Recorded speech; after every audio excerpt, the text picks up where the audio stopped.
Hello, welcome. Hello, thank you for hearing us. We are the US41 Momentum team. Okay. This is Roger Berry, who is retired head of the Urban Planning Department at the University of Cincinnati. I am Rod Warner. I'm on the MPO's Advisory Committee for about a decade or so.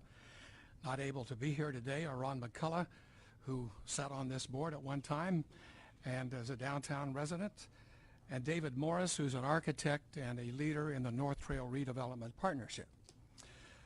Our merry band of four was formed to advance the US 41 through Sarasota as a safer multimodal corridor to economically stimulate the North Trail and connect the Bayfront to downtown. Make it a better experience for all users and residents, so that the corridor will have some bike lanes and the biker will not have to be on the sidewalk with a light pole in the middle of the sidewalk. It's a comfortable place that will be an economic asset to the North Trail and to Sarasota. We made the same presentation to the Public Arts Committee, showing them that there are 10 roundabouts now funded by the MPO as priorities, and will come on the FDOT calendar to execute. So they are baked in the cake and will happen at some time. And pointed out to the public art people that that creates 10 highly visible Center Island new art display sites to brand Sarasota for the cultural center of Florida that it is. The first 5 to go in are south of 14 and south. So that's 5. And each one of those roundabout centers will replace a signalized intersection like you have at Gulfstream, an ugly patch of asphalt, with a modern roundabout like this one in Clearwater, which handles far more volume than US 41 will receive ever. And so coming off of the Ringling Bridge, beautiful Ringling Bridge, backed up in spring break like this, beautiful landscape corridor, and then hitting the intersection at Sunset Drive, and you are faced with this patch of ugly asphalt all the way into Gulfstream. It would be replaced as the approach to the modern roundabout with a landscaped corridor like this. This is from Clearwater. You'll see that there are no left turn lanes. They're not needed anymore. And the signalized intersection, the overhead stanchions, will be gone, no longer subject to being blowing down in a hurricane or subject to power failures. Roundabouts are great for hurricane evacuation.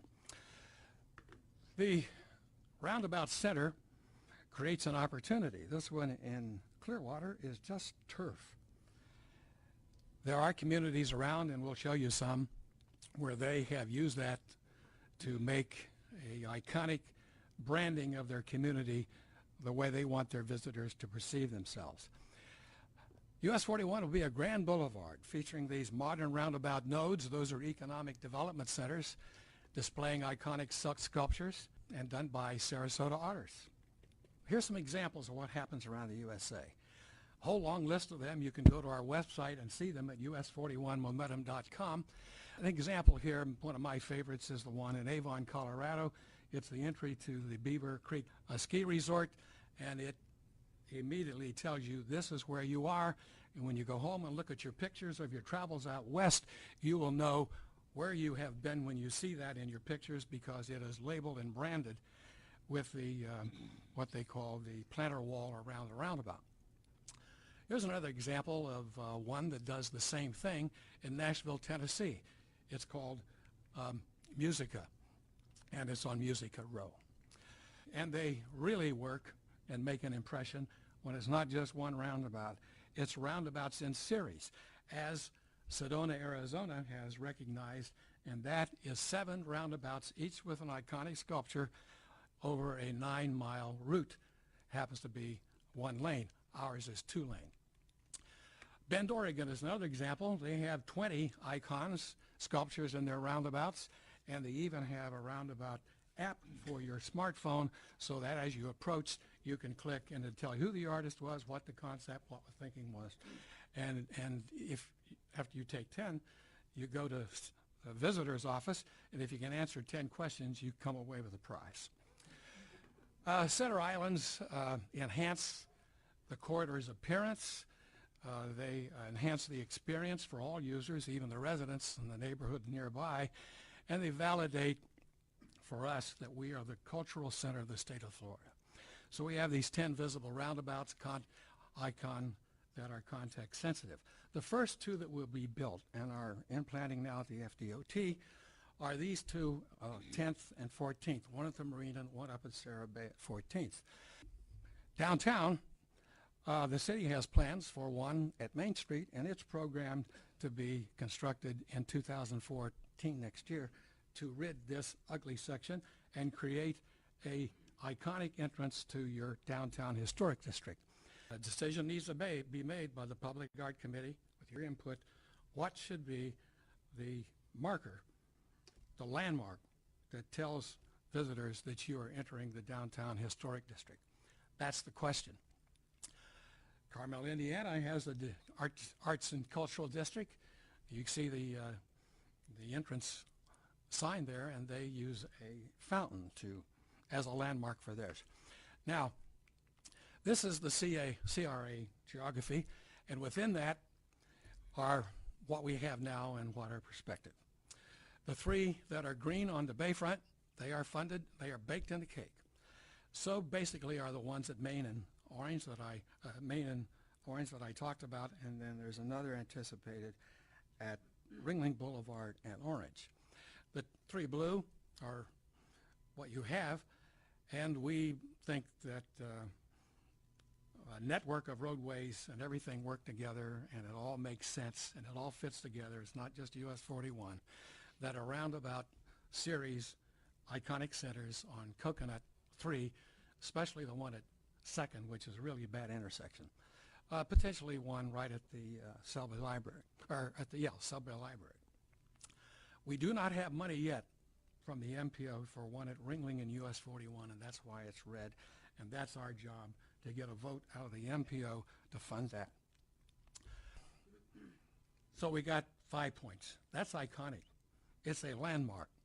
It's a beautiful thing, and it has become an economic development attraction. That restaurant, Americana, and the ones that preceded struggled until that roundabout came in. And now you can sit there and have brunch, enjoy very peaceful, pedestrian kind of venue, even watch the traffic because it's going real slow. That's my story. And this is what got us started. When you remove the stoplights, you are no longer wasting my time waiting for green, wasting my fuel waiting for green. You're not polluting the air.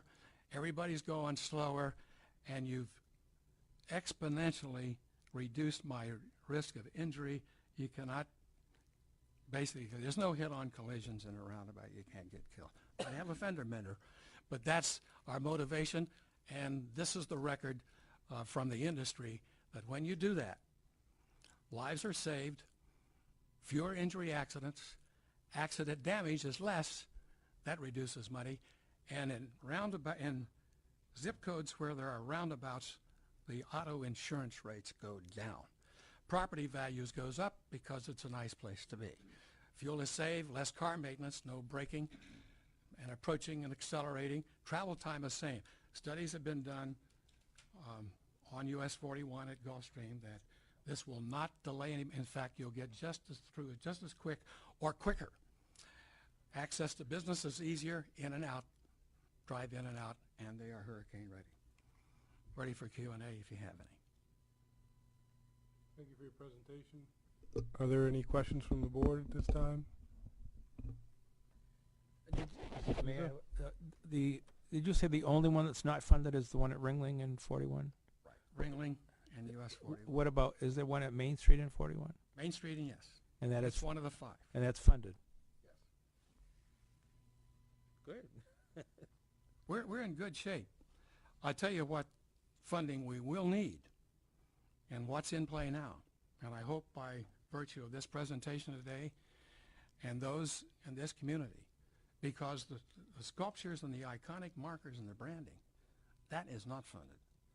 And that will require this community, with all of its assets, its community foundations, private funding, it's time for them to step up to the table, work with the public arts groups.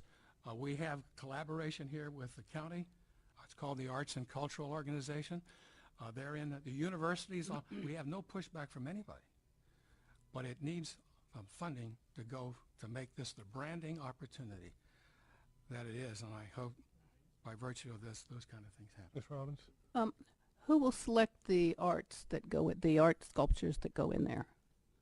This is the moment calling for collaboration among county, city, and the funding sources on what that ought to be. There are some natural things that come to mind that I hope that this makes sense. But at University Parkway, surrounded by the museum and the universities, that cry for an iconic sculpture center that when you come out of the airport, you realize you're in the university educational section of the city.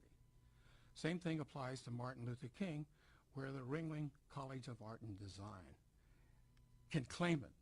This can happen. When I look around at how other communities did this, there is 99% of the time it happens with a community foundation of some sort stepping up and making it happen. Occasionally, Duluth, Georgia is an example, a local manufacturer, big employer there, stepped up and says, we'll do it. So those kind of things have to happen.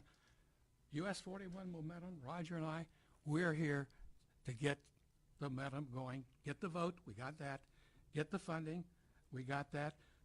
Community's got to step up and make it what, and realize the true potential it can be.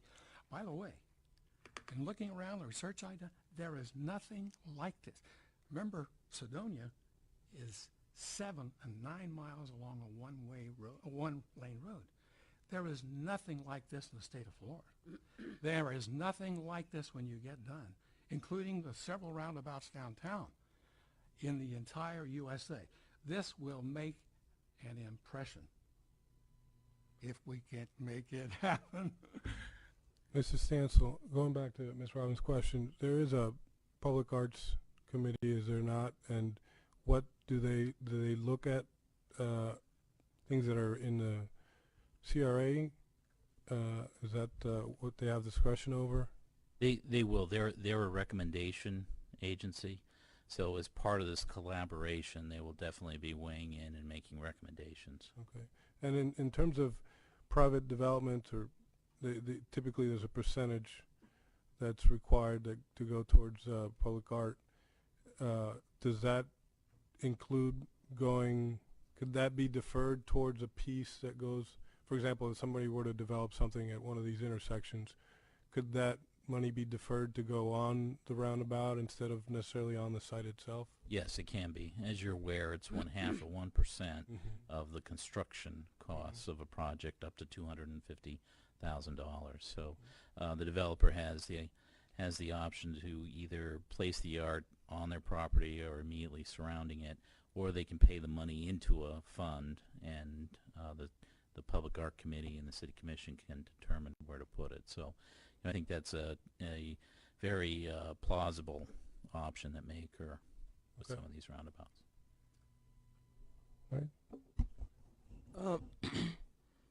Mr. Chan? In the for us the art, because frankly I don't think that we need all of those roundabouts, but those that are that we are gonna have, is it possible to use local artists to create this and not go all ways to Europe to bring art pieces here? Because I think, frankly, we have, artists that can do this work. Absolutely. I think that's a collective decision we need to make, but there's no reason why we shouldn't feature Sarasota artists as part of this. Thank you. I'd like to just take a second to make a comment because of what's been mentioned. My wife and I completed a 3-week drive in Italy in May from Milan to Rome, covering 1,500 kilometers and encountering hundreds of roundabouts. Many were so new that our GPS didn't know about them. The new highway infrastructure are amazing, including interstate quality roads between cities and local road improvements everywhere. The Italian drivers are as cavalier as they've always been. But the built-in safety features of the highways and the roundabouts makes driving much safer and easier. There's no red light runners and roundabouts. We stayed a month in Switzerland above Lake Geneva and encountered roundabouts everywhere. There are no four-way stops anywhere, and the only stoplights we encountered were the traffic permitted in the parts of the city where there appears to be insufficient room for roundabouts, or they just haven't gotten around to replacing them. The Swiss are much more civilized drivers than the Italians. Europe has bought into highway engineering traffic safety, making the roundabout the preferred method of intersection control. If the Italian drivers can safely adapt to the roundabout, probably Sarasota drivers can as well. The roundabouts, the advantages are obvious, especially in series have been well documented. It would be nice for Florida to take the lead in the United States with what we have proposed here. Thank you. Thank you. So Thank you. that's our update for you of where we are. Thank you. Appreciate it. Thank you for the update. Congratulations.